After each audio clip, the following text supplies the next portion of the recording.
प्रधानमंत्री माननीय श्री नरेंद्र मोदी जी की दूरदृष्टि सोच के कारण ही आज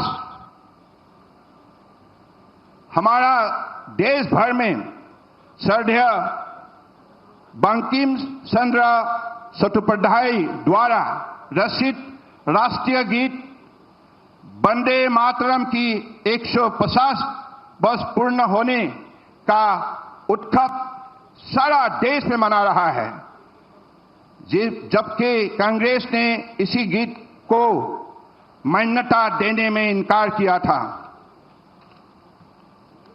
मित्रों, सोचिए, अगर यहां डबल इंजन की सरकार हो, जहां राज्य और केंद्र एक साथ काम करे, तो विकास की रफ्तार कितनी तेज हो सकती है, वो दिन दूर नहीं है। एकता कथा निश्चित जे प्रधानमंत्री आशीर्वादे और सहयोगिताय पश्चिम बंग आबार तार पुरानो गौरव फिरे पाबे।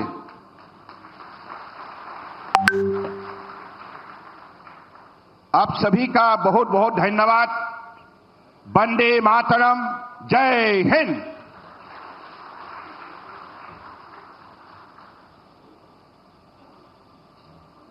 माननीय मंत्री जी से बहुत धन्यवाद। बांग्लार दक्षता, आपनार बांग्लार दक्षता हमारे मुग्ध करेছে। और अब मैं माननीय प्रधानमंत्री जी से विनम्र अनुरोध करती हूं, वे विस्तारित पोर्ट गेट सिस्टम का शिलान्यास, इलेक्ट्रिक कैटामरन परिसेवा के उद्घाटन तथा मोइनापुर बड़ो गोपीनाथपुर जयरामबाटी रेलवे खंड को शुभारंभ के लिए बटन दबाकर डिजिटल प्लाक का अनावरण करने की कृपा करें। साथ ही हम एक एवी के माध्यम से इस परियोजनाओं के बारे में जानकारी देंगे।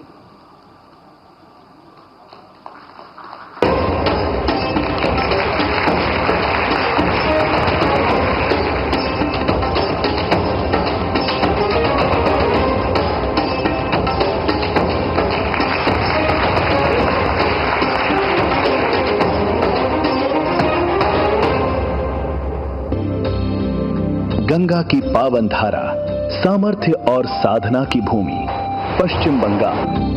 ये धरती है रामकृष्ण परमहंस, बंकिम चंद्र चट्टोपाध्याय, गुरुदेव रविंद्रनाथ टैगोर, स्वामी विवेकानंद और नेताजी सुभाष चंद्र बोस जैसे कई महान विभूतियों की। इस धरती ने भारत को उद्योग, संस्कृति, अध्यात्म और राष्ट्र निर्माण की नई दिशा दी। केंद्र सरकार यहां लगातार इंफ्रास्ट्रक्चर, इनोवेशन और इन्वेस्टमेंट को नई गति दे रही है। बंगाल का विकास भारत के भविष्य की नींव है। पिछले 11 वर्षों में माननीय प्रधानमंत्री श्री नरेंद्र मोदी जी के दूरदर्शी नेतृत्व में देश ने पोर्ट ट्रांसपोर्टेशन, जलमार्ग और रेलवे सेक्टर में व्यापक प्रगति हासिल की है। राष्ट्रीय स्तर पर शिपिंग क्षेत्र के विभिन्न इनिशिएटिव्स से भारत के राष्ट्रीय जलमार्गों पर कार्गो हैंडलिंग 8 गुना, पोर्ट क्षमता 2 गुनी, घोषित राष्ट्रीय जलमार्ग 22 गुना और सीफेरर्स की तैनाती लगभग 3 गुना हुई एवं 11 नए अधिनियम भी लागू हुए हैं। हाल ही में कैबिनेट ने 70,000 करोड़ रुपए की शिप बिल्डिंग पैकेज को अपनी स्वीकृति देते हुए इस क्षेत्र में एक बड़ा और निर्णायक कदम उठाया है। इसी कड़ी में पश्चिम बंगाल में लगभग 4,000 करोड़ रुपए के निवेश से जल मार्गों और बंदरगाहों के विकास से जुड़ी परियोजनाएं लागू की गई हैं, जिसमें कलकत्ता व हल्दिया डॉक के पीपीपी के प्रोजेक्ट्स शामिल हैं। और हाल ही में 1,040 करोड़ रुपए के 2 नए पीपीपी प्रोजेक्ट्स भी शुरू किए गए हैं। इन सभी पोर्ट विकास को लेकर प्रधानमंत्री जी के विजन का विशेष लाभ पश्चिम बंगाल के लोगों को भी मिला है। रेल सेक्टर में भारत ने ऐतिहासिक रफ्तार पकड़ी है। करीब 9 किलोमीटर प्रतिदिन की औसत गति से 34,500 किलोमीटर की नई लाइनों के निर्माण, 99.2% ट्रैक विद्युतीकरण, अमृत भारत स्टेशन योजना के तहत 1300 से अधिक रेलवे स्टेशनों का पुनर्विकास, जिसमें बंगाल के 101 रेलवे स्टेशन शामिल हैं। बीते दशक में पश्चिम बंगाल का औसत वार्षिक रेल बजट 3 गुना हुआ है। देश भर में 164 वंदे भारत एक्सप्रेस ट्रेनें संचालित हैं, जिनमें से 18 सेवाएं पश्चिम बंगाल में हैं। पश्चिम बंगाल की ऐतिहासिक भूमि पर आज प्रधानमंत्री श्री नरेंद्र मोदी जी के नेतृत्व में विकास के इसी क्रम को नई परियोजनाओं द्वारा और अधिक विस्तार एवं गति प्रदान की जा रही है। इनमें से एक परियोजना है कोलकाता शहर से 83 किलोमीटर की दूरी पर हुगली नदी पर विकसित हो रहा बालागढ़ का विस्तारित पोर्ट गेट सिस्टम, जो कोलकाता स्थित श्यामा प्रसाद मुखर्जी पोर्ट अथॉरिटी की क्षमता का विस्तार करेगा। अंतर्देशीय जलमार्ग टर्मिनल, रोड ओवरब्रिज और स्टेट हाईवे कनेक्टिविटी इस परियोजना के महत्वपूर्ण हिस्से हैं। इस परियोजना से स्थानीय स्तर पर रोजगार के नए अवसर सृजित होंगे और पूरे क्षेत्र के आर्थिक विकास को गति मिलेगी। इसी क्रम में इलेक्ट्रिक कैटामरान का शुभारंभ किया जा रहा है। विशेष एल्यूमीनियम से निर्मित कैटामरान में 50 यात्री तक आराम से बैठकर एयर कंडीशन्ड केबिन में यात्रा कर सकेंगे। कैटामरान के चलने से सड़क पर ट्रैफिक का दबाव हल्का होगा। रेलवे की जयराम बाटी और मैनापुर के बीच नई रेल लाइन परियोजना के उद्घाटन से बांकुरा और आसपास के क्षेत्रों और प्रमुख तीर्थ स्थलों को बेहतर रेल कनेक्टिविटी मिलेगी। इसके अतिरिक्त जयराम बाटी और मैनापुर के बीच नई पैसेंजर ट्रेन सेवा, साथ ही 3 अमृत भारत एक्सप्रेस ट्रेनों का प्रधानमंत्री जी द्वारा हरी झंडी दिखाकर शुभारंभ किया जा रहा है, जो पश्चिम बंगाल के लोगों के लिए अत्यंत हर्ष का क्षण है। ये परियोजनाएं पश्चिम बंगाल की क्षमता, परिश्रम और प्रतिभा को राष्ट्रीय विकास से जोड़ने का संकल्प है। ये है विकसित भारत और समृद्ध पश्चिम बंगाल की ओर एक बड़ा कदम।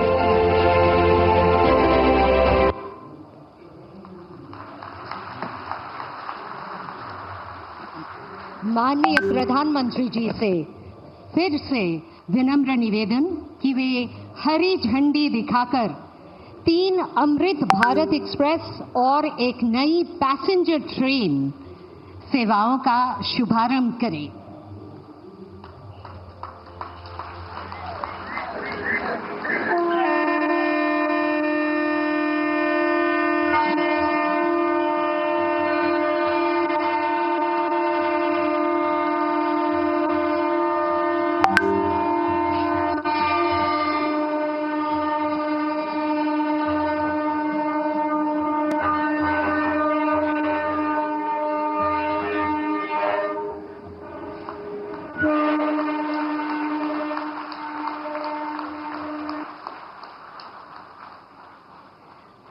अब मैं हमारे परम आदरणीय प्रधानमंत्री श्री नरेंद्र मोदी जी को अत्यंत सम्मान के साथ इस गौरवशाली सभा को संबोधित करने के लिए विनम्र निवेदन करती हूं।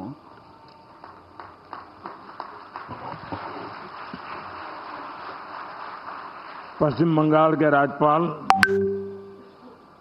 श्री आनंद बोस जी, केंद्रीय मंत्रिमंडल के मेरे सहयोगी सर्बानंद सोनोवाल जी, सुकांता मजुमदार जी, शांतनु ठाकुर जी, संसद में मेरे साथी सौमिक भट्टाचार्य जी, सौमित्र खान जी, पश्चिम बंगाल विधानसभा में विपक्ष के नेता शुभेंदु अधिकारी जी, अन्य जनप्रतिनिधिगण, देवी और सज्जनों, कल मैं मालदा में था और आज यहां हुगली में आप सभी के बीच आने का सौभाग्य मिला है। विकसित भारत के लिए पूर्वी भारत का विकास, इस लक्ष्य के साथ केंद्र सरकार निरंतर काम कर रही है। कल और आज के कार्यक्रम इसी संकल्प को और अधिक मजबूत करने वाले हैं। इस दौरान मुझे पश्चिम बंगाल से जुड़े विकास के सैकड़ों करोड़ रुपए के प्रोजेक्ट का शिलान्यास और लोकार्पण करने का अवसर मिला है। कल पश्चिम बंगाल से देश की पहली वंदे भारत स्लीपर ट्रेन प्रारंभ हुई है।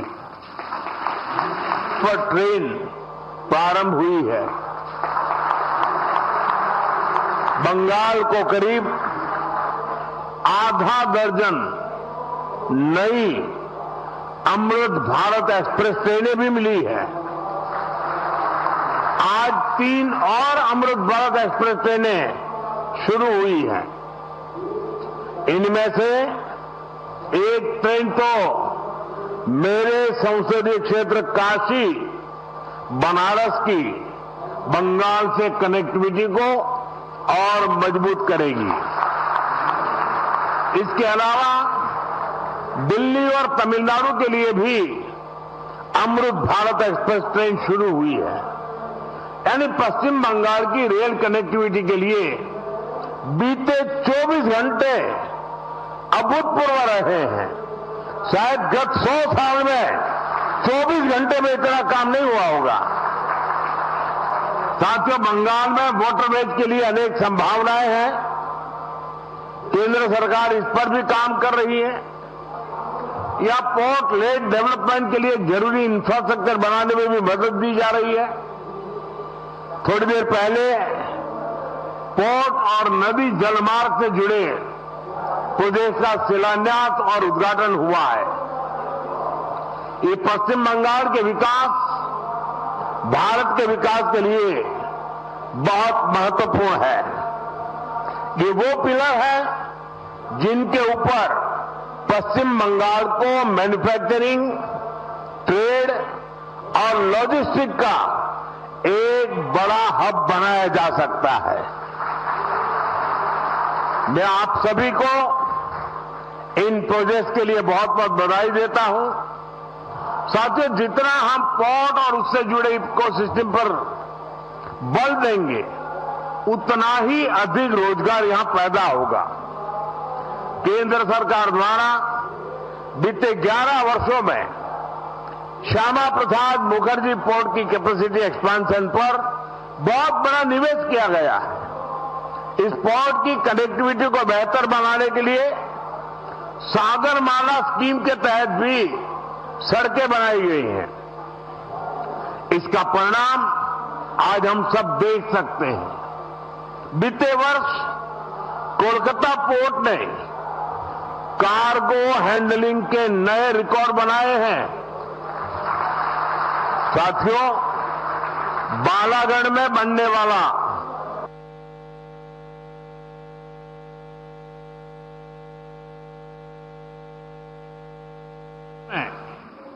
ट्रैफिक और लॉजिस्टिक का दबाव कम होगा।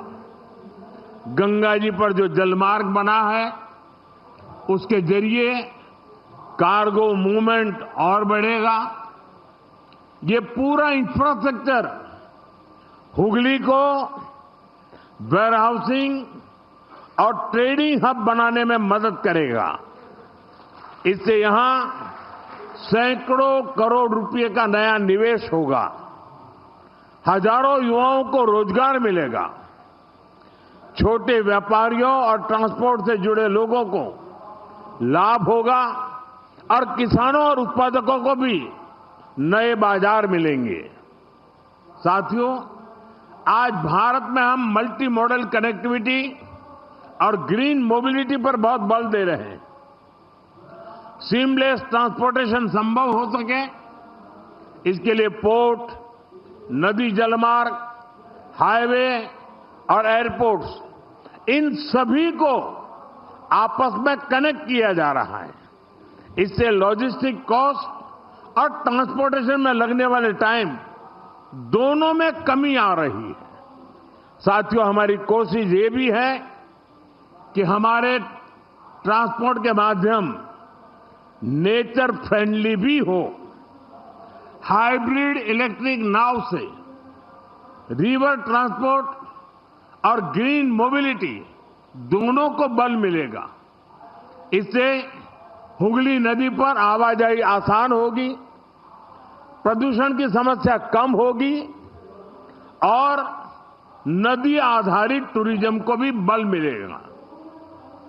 साथियों, भारत आज फिशरीज और सी फूड के प्रोडक्शन और एक्सपोर्ट में बहुत तेजी से आगे बढ़ रहा है। मेरा सपना है कि पश्चिम बंगाल इसमें देश को लीड करे। केंद्र सरकार नदी जलमार्ग को लेकर अपने विजन में बंगाल को प्रमुखता से सपोर्ट कर रही है। इसका फायदा यहां के किसानों के साथ साथ हमारे मछुआरे साथियों को भी मिलने वाला है। साथियों, केंद्र सरकार द्वारा शुरू किए जा रहे सारे प्रोजेक्ट्स पश्चिम बंगाल की विकास यात्रा को गति देंगे। एक बार फिर आप सभी को इन प्रोजेक्ट्स के लिए मैं बहुत बहुत शुभकामनाएं देता हूं। पड़ोस में ही हजारों लोग काफी समय से इंतजार कर रहे हैं। वहां भी मुझे बहुत कुछ कहना है और शायद लोग उसे सुनने के लिए ज्यादा उत्सुक है। जरा खुलकर बातें वहां करूंगा और इसलिए यहां मैं मेरी वाणी को विराम देता हूं और मैं अगली सभा के लिए आप सबकी इजाजत लेकर के निकल रहा हूं। बहुत बहुत धन्यवाद। বাংলার আওয়াজ, বাঙালির আবেগ, জি 24 ঘন্টা।